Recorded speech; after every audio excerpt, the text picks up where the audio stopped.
Each and every hero in Bullet Echo is unique and worthy of attention, but heroes can become much more strong with gears if you know what your hero is missing. Gear parts are quite useful when you play a hero for a long enough time to start figuring out his strongest and weakest spots. And in this video, that is precisely what I will be discussing. I'll walk you through each hero gear setup, highlight the top 3 gear parts you should use right away for each of your heroes, and rate each hero's personal gear set according to my own standards, of course, and what the current meta is requiring. The hero class we have today is a class that really gets a lot of misunderstandings and is underestimated by many players, the tanks. This class specifically is a bit complicated to decide which gears are most common, as each tank hero has its own power and weakness points. While all scouts heroes, for example, can be aggressive, tanks have special roles in the battle like support,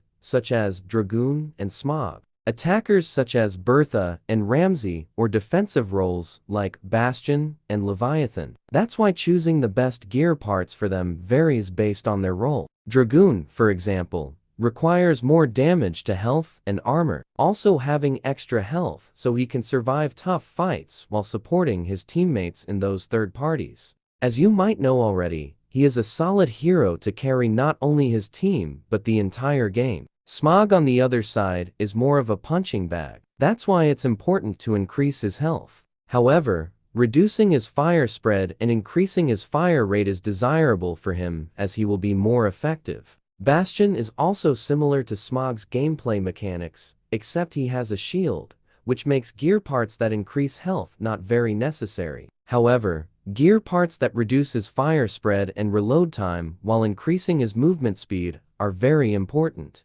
Same thing as damage if you like to play him aggressively. Leviathan, though, is obvious what he needs the most. Just increase his piercing power and reduce his fire spread, and you will have a killing machine. Bertha, however, is really tricky. I personally see that increasing her movement speed and fire rate is extremely helpful for her gameplay mechanics. But if you have got her personal set of gears, you can use it instead, as it's much better in increasing her piercing power. Next is Ramsay, who just needs more health in my opinion, since it's his best strength point.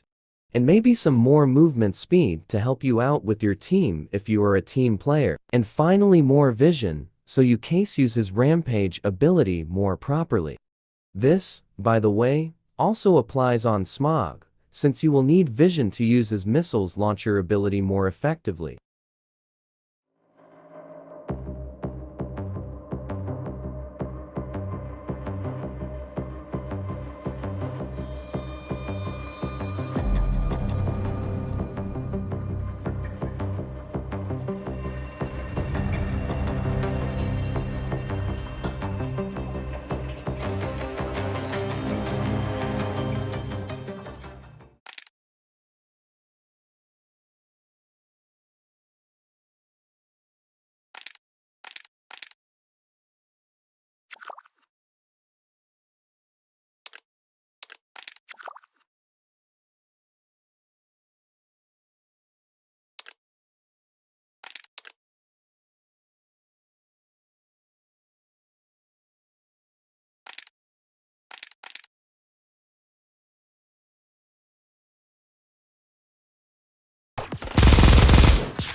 Ha ha ha ha!